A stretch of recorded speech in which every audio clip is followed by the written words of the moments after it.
नमस्ते, मैं अनुपमा आपका English and communication skills 1 series में दोबारा से स्वागत करती हूँ। आशा करती हूँ कि आप सब अपने घरों में स्वस्थ होंगे।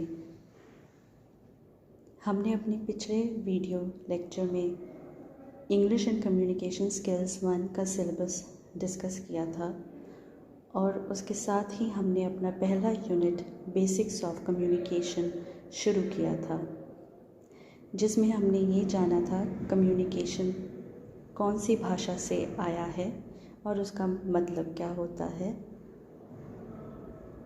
आज हम उसके आगे चलेंगे और कम्युनिकेशन की कैरेक्टरिस्टिक्स या फीचर्स क्या होती हैं ये जानेंगे और कम्युनिकेशन प्रोसेस क्या होता है इसके बारे में पढ़ेंगे। तो आगे बढ़ने से पहले हम एक बार दोबारा से कम्युनिकेशन क्या होती है इसको देख लेते हैं। So communication is not only an exchange of thoughts, ideas, facts, views, opinions, information, but also conveying of meanings. That means transferring of understanding, यानी कि एक इंसान से दूसरे इंसान तक अपनी बात पहुंचाना। हमारी कम्युनिकेशन अच्छी और सही तभी होती है जब सेंडर ने जो मैसेज भेजना है उसको सेम उसी तरीके से रिसीवर भी समझे। अगर इस दौरान कहीं पर भी रिसीवर के एंड पे या सेंडर के एंड पे मैसेज जो है वो सही ढंग से कन्वे नहीं किया जाता तो हमारी कम्युनिकेशन जो है वो गलत हो जाती है और मिसअंडरस्टैंडिंग जो है यानी कि गलत फहमियाँ जो हैं वो लोगों के बीच में आ जाती हैं। सो कम्युनिकेशन का आधार ही यही है कि हमने कम्युनिकेशन के थ्रू अपने जो ह्यूमन रिलेशंस हैं उनको मेंटेन करने होते हैं। हमारे रिलेशनशिप्स को बेहतर बनाने में कम्युनिकेशन का बहुत बड़ा हाथ होता है। इसलिए हमारी कम्युनिकेशन में किसी भी प्रकार के कोई लूप होल्स या कोई गलतफहमी की या किसी प्रकार के भ्रम या वहम की गुंजाइश नहीं रहनी चाहिए।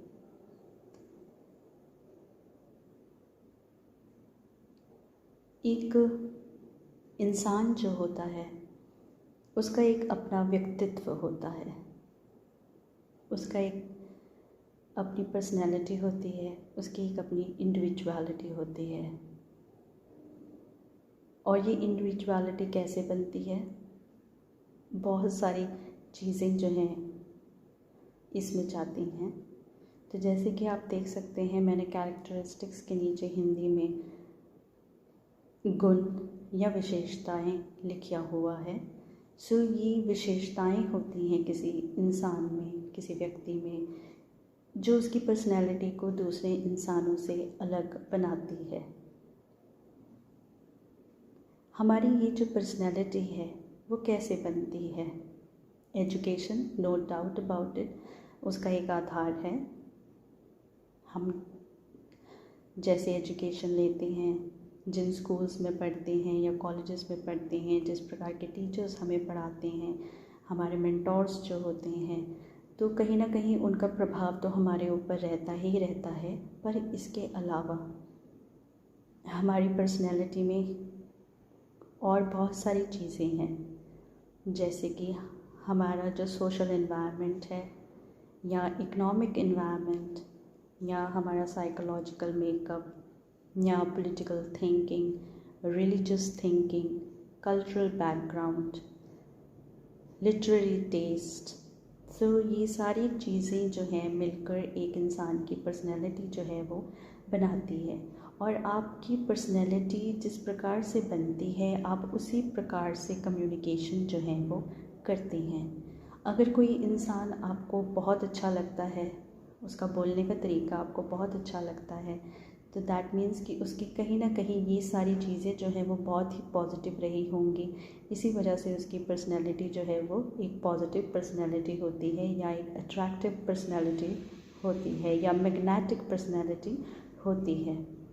सो हमें जब भी कम्युनिकेशन करनी है और इफ़ेक्टिव कम्युनिकेशन करनी है तो हम लोगों ने जो हमारा कम्युनिकेटी है, यानी कि जो रिसीवर है, यानी कि जिसने रिस्पॉन्स देना है हमें उसके लेवल पे जाके बात करनी पड़ेगी कि वो हमारी बातों को किस प्रकार से अंडरस्टैंड करता है। हमें उसी तरीके से उसके साथ बात करनी ज़रूरी है, लाजमी है। सो कम्युनिकेशन के अपनी कुछ फीचर्स होते हैं, इसकी अपनी कुछ ख़ास बातें हैं, और वो ख़ास बातें क्या हैं आइए अब हम जानते हैं। सो सबसे पहले communication is a two way process. So हमने पहले भी ये जाना था कि जब भी हमने कम्युनिकेशन करनी है तो हम लोगों को 2 लोगों की या 2 से ज़्यादा लोगों की या ग्रुप्स की या ऑर्गेनाइजेशंस की या इंस्टीट्यूशंस की हमें ज़रूरत पड़ती है। अकेले में हम कोई भी कम्युनिकेशन नहीं कर सकते हैं। Man is a social animal and man cannot live in an isolation. तो हम अकेले में नहीं रह सकते और ना ही हम अकेले में इंटरेक्ट कर सकते हैं। सो वी नीड समवन जिसके साथ हम अपनी बातें जो हैं वो शेयर कर सकें। So we have 2 persons, sender and receiver, और इनके बीच में आदान प्रदान होता है किसी थॉट का, कोई आइडिया का, या कोई मैसेज है जो वो कन्वे किया जाता है। और उसके बाद रिसीवर जो है वो अपने एंड पे उसको इंटरप्रेट करता है या उस मैसेज को अंडरस्टैंड करता है, डिकोड करता है, और उसके बाद जो है वो अपना रिप्लाई उसके ऊपर भेजता है सेंडर को। तो इस प्रकार से ये कम्युनिकेशन जो है वो 2-वे प्रोसेस जो है वो बन जाती है।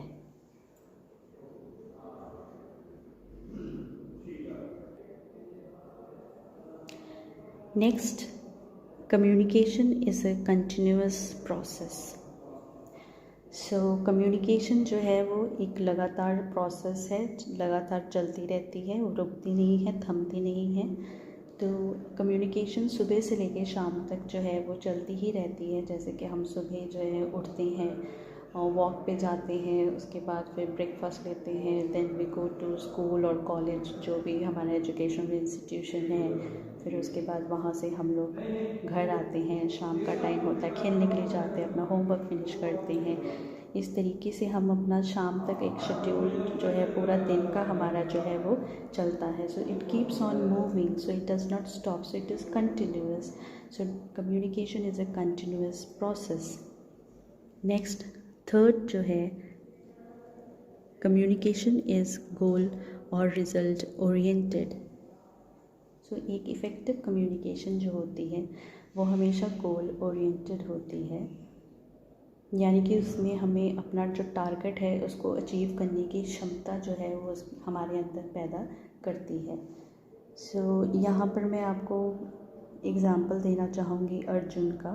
सो जिस प्रकार से अर्जुन को सिर्फ़ और सिर्फ मछली की आँख दिख रही थी और उसने वहीं पर ही तेल लगाकर वो स्वयंवर जीता था, उसी प्रकार से हमें भी अपने सिर्फ लक्ष्य की तरफ फोकस करना चाहिए। हमें सिर्फ अपने गोल की तरफ देखना चाहिए और आसपास की जो डिस्ट्रैक्शंस हैं या आसपास की जो हमारे को भटकाने वाली चीज़ें हैं उनकी तरफ ध्यान नहीं देकर अपने लक्ष्य की ओर बढ़ना चाहिए। सो अच्छी कम्युनिकेशन जो है वो हमेशा हमारे को अपने गोल की तरफ बढ़ने को प्रेरित करती है। Next, communication is inevitable. Yes, communication is inevitable, यानी कि हम इसे टाल नहीं सकते हैं। जी हाँ, कम्युनिकेशन, मैंने पहले भी बोला that man is a social animal. So हम आइसोलेशन में नहीं रह सकते हैं, हमने बातचीत करनी ही करनी है। हम हर जगह पे बातचीत जो है वो करते हैं, बिना बातचीत किए हुए हम एक अच्छा समाज जो है उसका निर्माण भी नहीं कर सकते। So communication is inevitable.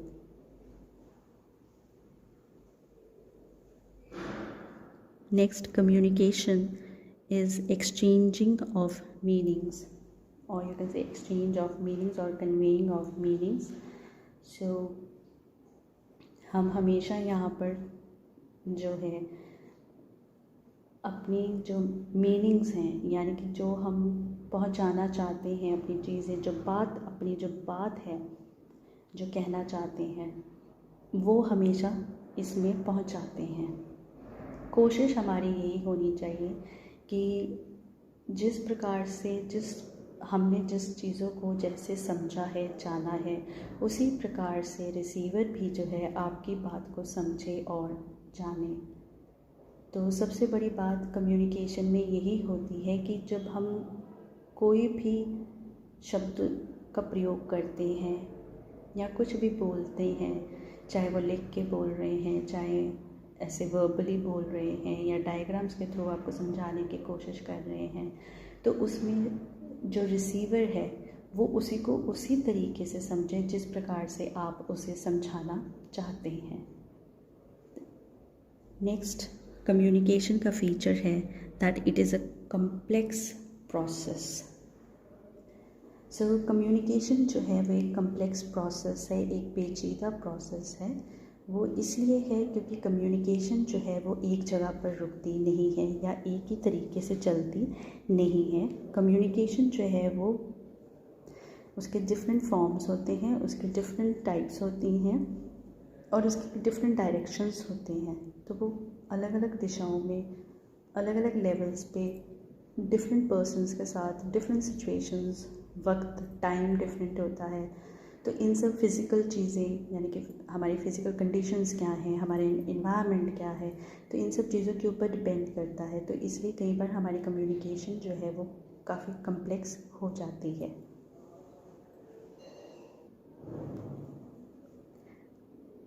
Communication is dynamic in process. So communication जो है वो हमारी एक बहुत ही पावरफुल टूल है to bring about change in a society or in a person's life. So अगर हमने किसी भी इंसान के बीच में कोई चेंज लेके आनी है या किसी सोसाइटी में हमने चेंज लेके आनी है, तो कम्युनिकेशन जो है इसमें एक बहुत ही बड़ा और बहुत ही पावरफुल हमारा टूल है जिसे हम यूज़ कर सकते हैं। सो आप देख सकते हैं मैंने यहाँ पर 2 फेसेस बनाए हैं, जहाँ पर एक हैप्पी फेस है और एक सैड फेस है। सो इस जो हैप्पी फेस है, अगर this person is close to this person, तो वो डेफिनेटली, ये पहला इंसान जो हैप्पी फेस वाला है वो कोशिश करेगा कि वो किसी भी प्रकार से अपने इस दोस्त का जो सैड फेस है या जो उसका वो जो अपसेट हुआ है उसको वो चेंज कर सके, चाहे उसको फ़नी जोक सुना के या उसको कोई फ़नी एक्ट करके या उसको बाहर ले जाके या किसी भी तरीके से, मतलब वो कोशिश करेगा कि इसका जो दुख है, इसकी जो तकलीफ़ है वो चेंज हो जाए। सो यहाँ पर कम्युनिकेशन जो है आप देख सकते हैं कि वो एक डायनामिक प्रोसेस में तब्दील हो जाती है। Next is very important that communication is interdisciplinary. So communication जो है दैट मीन्स कि communication is not restricted to only one field, but you can gain knowledge from different fields. So as Gautam Buddha rightly said that let noble thoughts come from all directions. So उसी प्रकार से हमें communication के लिए जहाँ से भी हमें नॉलेज गेन होती है, चाहे वो आर्ट सब्जेक्ट हैं, चाहे वो साइंस सब्जेक्ट्स हैं, चाहे कंप्यूटर्स हैं, मशीन्स हैं, मेंस हैं, मटेरियल्स हैं, एनीथिंग, कुछ भी है, जहाँ से भी आपको नॉलेज गेन हो रही है, जो आपको लगता है कि आपको हेल्प करेगा आपको ग्रो करने में, आपको डेवलप करने में, तो आपको उसको लेना चाहिए, उससे आपको सीखना चाहिए। So you should not restrict yourself to only books और समथिंग एल्स, बट कोशिश कीजिए कि आप वेरियस फील्ड्स में जाएं और देखें और वहाँ से सीखें। कई बार कई चीज़ें हम थ्योरेटिकली हमें पता होती हैं पर प्रैक्टिकली हमें पता नहीं होती हैं, तो जब हम उस चीज़ को हम प्रैक्टिकली अप्लाई करते हैं, उसको सीखते हैं, तो हमें वो ज़्यादा जल्दी अच्छे से समझ आ जाती है। ठीक है, so this is a very good feature of communication. And then communication is a social interactive process. So हम एक समाज में रहते हैं और समाज जो है वो लोगों से बनता है, लोगों की सोच से बनता है। सो अगर हमारे समाज में अच्छी सोच वाले लोग होंगे तो हमारा समाज एक बेहतर जगह बनती है रहने के लिए। सो ये कम्युनिकेशन जो है वो बहुत नेसेसरी है कि लोगों के बीच में आपकी sense of belongingness, that you belong to each other, आप एक दूसरे के हैं, you feel for each other, आपको एक दूसरे का दुख समझ आता है, एक दूसरे की खुशी समझ आती है, ये बहुत ज़रूरी है। अगर हमारे अंदर ये सारी चीज़ें नहीं होंगी then we are not humans, फिर तो हम पत्थर हो गए, फिर तो हम इंसान ना हुए। तो फिर पत्थर और इंसान में फ़र्क क्या रह गया? पत्थर और इंसान में यही फ़र्क है कि हम कम्युनिकेट कर सकते हैं, यानी कि हम एक तो अपने दिल की बात जो है, अपने दिल की भावनाएं जो हैं वो एक दूसरे के साथ शेयर कर सकते हैं। सो दिस इज़ वेरी इम्पॉर्टेंट कि हम लगातार अपने लोगों के साथ, अपनी फैमिली के साथ, फ्रेंड्स के साथ, टीचर्स के साथ, स्टूडेंट्स के साथ जो है इंटरेक्ट जो है वो करते रहें और एक अच्छा और बेहतर समाज का निर्माण करने में योगदान जो है वो दें। और लास्ट में communication is universal. So communication is universal because जो हमारा जो कम्युनिकेशन होता है, चाहे वो ह्यूमन किंगडम है, चाहे वो एनिमल किंगडम है, चाहे वो प्लांट किंगडम है, या बर्ड्स हैं, या माउंटेन्स हैं, रिवर्स हैं, कुछ भी है, यानी कि कुदरत ने जो भी चीज़ें बनाई हैं इस दुनिया में वो सारी की सारी आपस में कम्युनिकेट जो है वो करती हैं। And we cannot live without communication. It is not possible that we can live without communication. So communication is very necessary in our lives. जिस प्रकार से हमें ऑक्सीजन की ज़रूरत होती है जीने के लिए, उसी प्रकार से इस समाज में या अपनी ज़िंदगी जीने के लिए हमारे को कम्युनिकेशन ज़रूरी है, लाजमी है। तो यहाँ तक आई होप कि आपको कम्युनिकेशन के फीचर्स जो हैं वो समझ आ चुके होंगे। मैंने कोशिश की है कि आपको सिंपल वर्ड्स में समझा सकूं। इसके आगे अब हम बढ़ेंगे कम्युनिकेशन प्रोसेस की तरफ।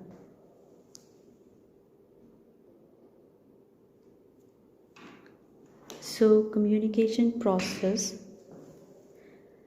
प्रोसेस ऑफ कम्युनिकेशन, प्रोसेस यानी कि प्रक्रिया, या हम उसे बोलेंगे चाल।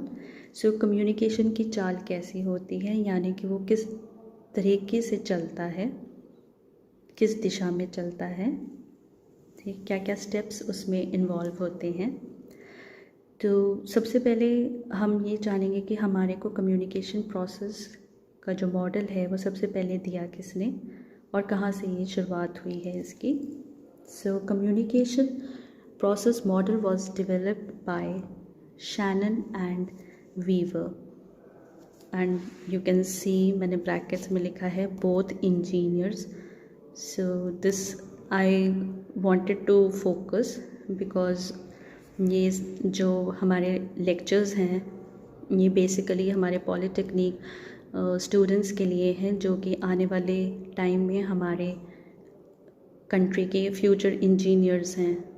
तो आप लोगों के लिए ये जानना ज़रूरी है कि आप लोग ये जो कम्युनिकेशन प्रोसेस का जो कंसेप्ट है वो आप जैसे ही इंजीनियर्स ने ही दिया है। यहाँ से आप अपने इंजीनियर्स का होने की इम्पोर्टेंस को अच्छे से समझ सकते हैं।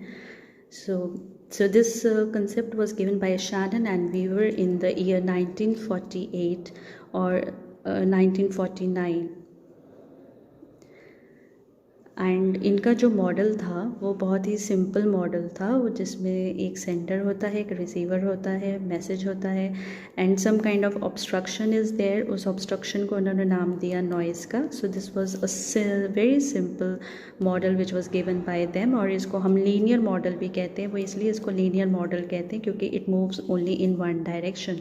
सो ये कहीं पर भी घूम नहीं रहा है, it is not moving in a circle और going somewhere else, it is just moving in one direction. So इसलिए इसको लीनियर मॉडल भी बोलते हैं। सो इस मॉडल के ऊपर देन फर्दर डेवलपमेंट जो थी वो की गई थी। Okay, one thing that this model is also known as the mother of all models. तो यानी कि इस मॉडल के ऊपर ही सब लोगों ने काम करके जो है वो कम्युनिकेशन प्रोसेस का मॉडल जो है वो तैयार किया है। सो नेक्स्ट पर्सन जिसने इसको थोड़ा सा एक्सपैंड किया था that was David बर्लो in the year 1960। And इन्होंने क्या किया, इन्होंने वो सेंडर, मैसेज और रिसीवर तो सेम ही रहने दिया, बस इसमें उन्होंने चैनल जो है उसको ऐड कर दिया।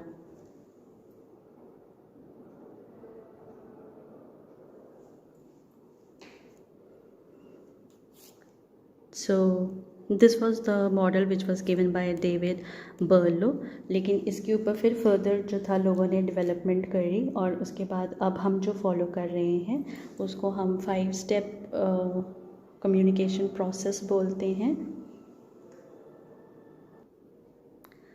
So in 5 step communication process you have a sender and receiver। देखिए सेंडर और रिसीवर हम आप देखेंगे कि हर मॉडल में जो है वो आप देख ही रहे हैं कि वो प्रेजेंट है ही है। So no communication can begin without a sender और अ रिसीवर। इसको हम कम्युनिकेटर भी बोलते हैं और इसको हम कम्युनिकेटी भी बोलते हैं।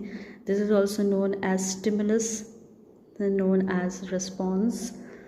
ओके, सो कोई भी आप बुक्स में अगर देखेंगे डिफरेंट बुक्स में डिफरेंट वर्ड्स यूज़ किया गया, इनको सोर्स भी बोला जाता है, तो अलग अलग वर्ड्स यूज़ किए गए हैं। सो प्लीज़ कंफ्यूज मत होइएगा, उनका मतलब यही होता है। सो सिंपल वर्ड्स जो हैं वो यही आजकल चल रहे हैं, that is sender and receiver, क्योंकि ये आमतौर पे सारे बच्चों को समझ आ जाती है।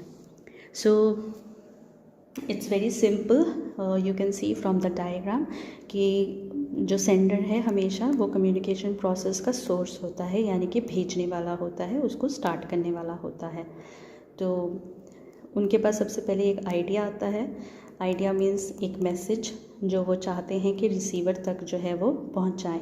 अब वो रिसीवर तक कैसे पहुंचा सकते हैं, वो रिसीवर तक ओए तोए करके तो पहुंचाएंगे नहीं। सो उसको कुछ भी उन्होंने जो सोचा है उसको किसी अच्छे तरीके से, सोफिस्टिकेटेड तरीके से वो उस रिसीवर तक पहुंचाएंगे ताकि उनकी बात जो है वो क्लियरली उनको समझ आ जाए।